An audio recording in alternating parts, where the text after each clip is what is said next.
Happy Friday, everyone. Our learning objectives for today, which is Friday, March 5th, is we can measure and convert units that are customary and metric. Let's have a positive attitude. And as always, please choose kindness. Your agenda, you should go ahead and complete weekly review number 14 in GradeCam. Remember, that is for a grade, and that will be the last weekly review for third quarter. So please take your time, show your work, give your best effort.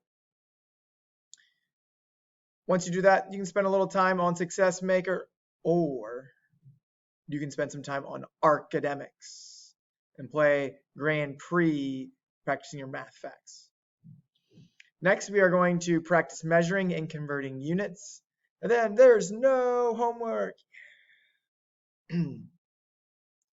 We do have a test next week, Tuesday, which would be the 9th.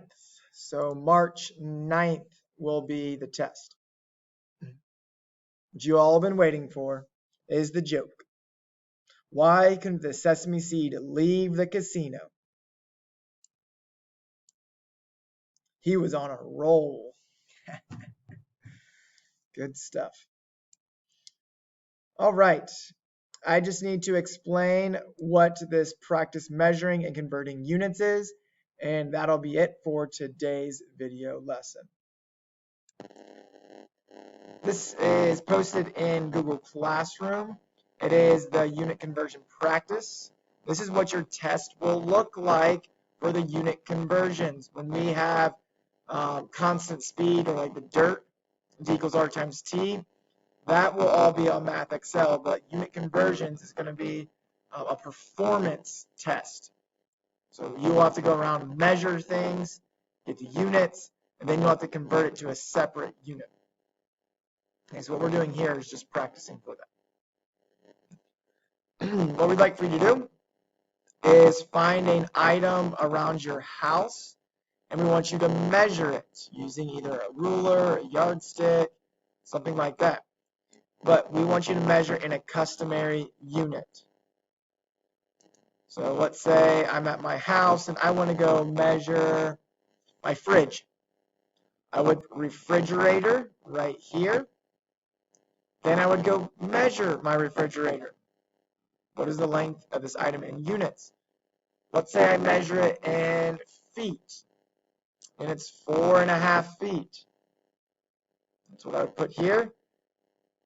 Then it says to convert item number 1 to a different customary unit. An example could be we could change that feet into inches. We could change that feet into yards. Okay.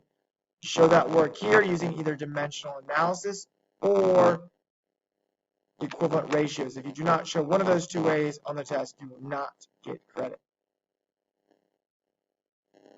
Then you'll find a different item, item number 2, but this time you are going to use a metric unit.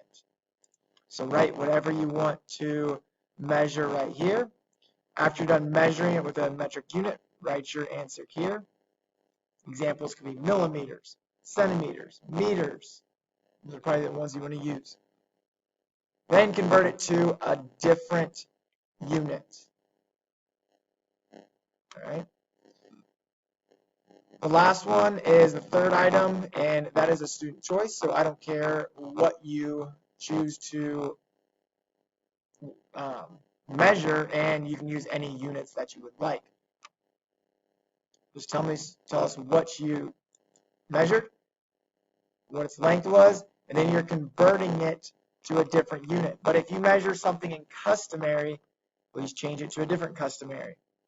If you measure something in metric system, change it to a different metric system.